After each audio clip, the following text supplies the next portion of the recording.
With the Toronto Raptors and Boston Celtics currently occupying the second and third seed as we head into the NBA bubble site, it is possible that we will see them play each other in the second round of an Eastern Conference playoffs. So in that case, how do the Toronto Raptors match up against the Boston Celtics? Let's get into it.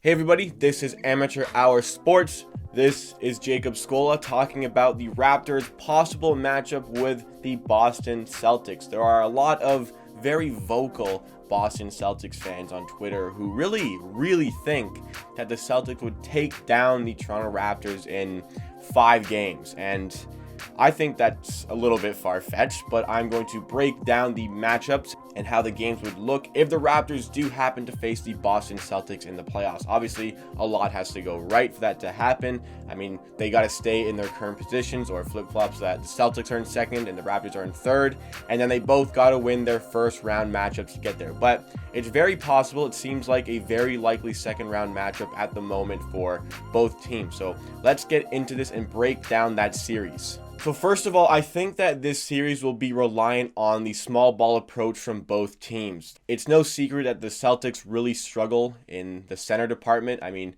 right now they have Daniel Tice starting the games and Enes Kanter comes off the bench and fills in that role sometimes. But neither are very highly equipped to go at a talented defense like the Toronto Raptors. So it's going to be a small ball approach. I think the key lineups for both teams are going to be, well, starting with the Celtics, the 5 will be Kemba Walker at the 1, Jaylen Brown at the 2, Marcus Smart at the 3, Jayson Tatum at the 4, and either Tice or Kanter at the 5. I think we'd more likely see Kanter, but depending on who the Raptors have in the court, they're going to need Tice for his size. I think that the Raptors' key 5 against the Boston Celtics would be Kyle Lowry at the 1, Fred VanVleet at the 2, or you can switch those guys around, but that's your backcourt. Then you'd have OG Anunoby, the defensive specialist, at the 3, Pascal Siakam at the 4, and probably Serge Ibaka at the 5. So small ball lineups from both teams. And obviously, Celtics have a lot of weapons, but the Raptors also have a lot of weapons. The Toronto Raptors are the better defensive team going into this series. I know there are some good defenders in Boston, but the Toronto Raptors are the better defensive team. They are right now second in the NBA in terms of defensive rating behind the Milwaukee Bucks. So definitely that is the key element. I think that Nick Nurse is a very smart coach when it comes to making teams beat you with not their first game plan. So if you're going to beat the Raptors, you're going to beat them in an uncomfortable way. You're not going to do the main thing you like to do. So Jayson Tatum is probably going to be made Boston's best player for this series. They're going to want to make Jayson Tatum take most of the shots, the biggest shots, and he's been great this season. So for all means, Jayson Tatum is the key guy. But I think that Jayson Tatum really thrives when he can get to the rim and he can shoot threes. Jayson Tatum really struggles when he starts to take mid-range shots and takes inefficient shots. That's where he really starts to struggle. So I think Nick Nurse, analytics guy, is going to know this. He is going to be prepared for this. So because Boston lacked that real definitive big that they can rely on in the paint, I think that the Raptors will do a great job of clogging the paint for Jayson Tatum. So anytime Jayson Tatum wants to drive, we're going to have probably Pascal Siakam guarding him. It could be OG Anunoby, but one of those two guys will be guarding Tatum. They're going to kind of funnel him into the paint where they're going to meet a Serge Ibaka or a Marc Gasol, depending. And it's going to be really tough for Jayson Tatum to get a shot off at the rim with, a big there. Obviously, he can still do that, but I think in those circumstances, Jayson Tatum will again start to rely on his iso ball mid-range game if the paint is clogged because he wants to get the shot off. He takes a lot of shots, so he's going to want to get a shot off in the best way he sees possible, and that may turn into the mid-range shot, which is not an efficient shot for Tatum. He shoots, I think, around 40% when he takes that mid-range shot. Great when he gets to the rim, great when he's shooting from 3, but that shot is a bit of his kryptonite. If you can make him shoot that shot, it will be a problem. So in doing that, we are going to mitigate a bit of Jayson Tatum's game, and the key figures for Boston on offense are going to start to become Kemba Walker and Jaylen Brown. I think Marcus Smart is going to tie everything together, just be that centerpiece to hold them together on defense, be that extra guy on offense. I don't think he's going to be that main threat on offense. It could also be Gordon Hayward in that position, but regardless, I think the offense is going to be reliant on Jaylen Brown and Kemba Walker. And the Raptors have a very underrated backcourt defense. I'm very fond of Kyle Lowry and Fred VanVleet, the way they can play in the playoffs on defense. Like last year against the Golden State Warriors, you can only do so much against that tremendous Warriors backcourt, but Fred VanVleet did a fantastic job in that series. So in this one, I can see it being Fred VanVleet matching up against Kemba Walker on defense and Kyle Lowry going up against Jaylen Brown, but that could switch to either side. I think that Kemba Walker is still going to be able to facilitate the offense, but I think we're going to be concerned about that aspect. So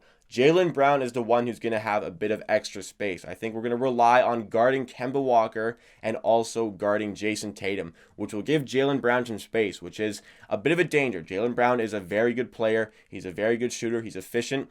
If Jaylen Brown gets hot in any of these games, those are the games that the Celtics are going to win. I think that, sure, Jayson Tatum can also get hot, but the big thing for the Celtics offense, I think, in this series is going to be Jaylen Brown. The Celtics are going to want to win through Kemba Walker and through Jayson Tatum. But if we don't let them do that, and they're not hitting their shots with Jaylen Brown and maybe a Gordon Hayward, then the Raptors are going to start to thrive because their offense, there are a lot of weapons on that offense. I don't think Pascal Siakam is going to have a lot of problems getting his points throughout this series. I know Jayson Tatum is going to probably be guarding Pascal Siakam, but I think that, Siakam's length and his athleticism, his insane spin moves, his dribbling, I think he's going to be able to put up his points. And I think that a lot of the Celtics' focus will be on Pascal Siakam. I think it's just going to be, both teams trying to get rid of the ball in the paint, but what's great is that Serge Ibaka can spread out the floor as a 5, and so can Marc Gasol. Marc Gasol will just camp out at, the high post, trying to make things happen, which will leave a lot of space in the paint for Pascal Siakam. Even if Serge Ibaka, he can be on the wing as well because Serge Ibaka can hit his threes. He can be in the corner posting up, leaving the space for guys like Siakam. And Nick Nurse has developed such insane ball movement from the Toronto Raptors, and there are so many equipped scorers on the Toronto Raptors that it's going to be very hard for the Boston Celtics to mitigate everything. And even so, even if we want to get gritty in the paint, we want to make it a big series, we can, because there's no way the Celtics will be able to combat Serge Ibaka and Marc Gasol in the paint. Tice and Kanter are not going to be able to do a lot on those guys. In my opinion, Serge Ibaka will make Enes Kanter his steak dinner if they ever come up against each other in the paint. The size for Serge Ibaka and his scoring ability is just going to absolutely trump the faults that are shown by Enes Kanter on defense. I think that can also be a key matchup. But with also these shooters on the perimeter like Kyle Lowry and Fred VanVleet, if Fred VanVleet wants to play like he did in last year's playoffs, then it's going to be lights out. I think that overall this matchup does favor the Toronto Raptors because of the amount of weapons that they have on offense and because of how equipped they are on defense. I recognize the Celtics are also a good defensive team, but the key matchups in this series favor the Toronto Raptors. I think that, Boston, again, are going to want to play through Jayson Tatum, and we have the ability to not let Jayson Tatum be the main factor for the Celtics on offense. Obviously, he can have good games, but I think that we are going to make it just difficult enough for Tatum to get his points that we will favor that matchup there. And if the guys on the perimeter for the Celtics are not being dead-eye shooters, then there's a bit of a problem there. When it comes to the paint on the Raptors offense, the Raptors are going to eat those Boston Celtics bigs in the paint. And even if they clear out, it gives Pascal Siakam a lot more space to work. And the guard play is just as important there. I mean, Kyle Lowry recognizes when he has to be that scorer and when he doesn't. He's a tremendous playoff performer. So when Kyle Lowry can recognize that, he can get out of the way of those bigs, the guys like Pascal Siakam, let them do their thing on offense and just stay out of the way. But in some cases, maybe the Celtics are going to collapse in the paint to, mitigate the risk of Serge Ibaka and Pascal Siakam getting their points. And in that case, Kyle Lowry can hit his shots. Fred VanVleet can hit his shots. I think that Celtics have good defense, but our defense is superior. And when it comes to offense, it's maybe more of an even matchup. But because the Celtics struggle on defense, I can see the Raptors still getting their points. It's by no means going to be a blowout series. I think this is a good series. I think it goes 6 games. I think Raptors win this one in 6 games.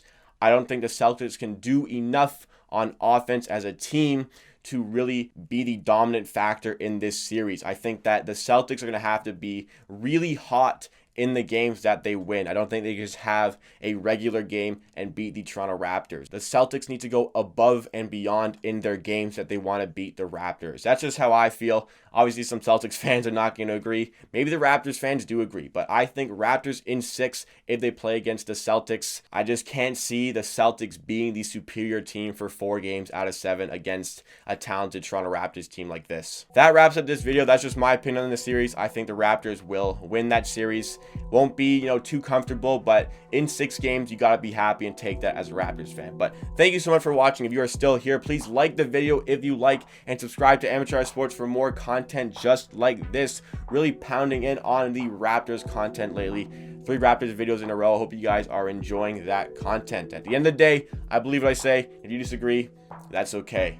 We will see you again next time.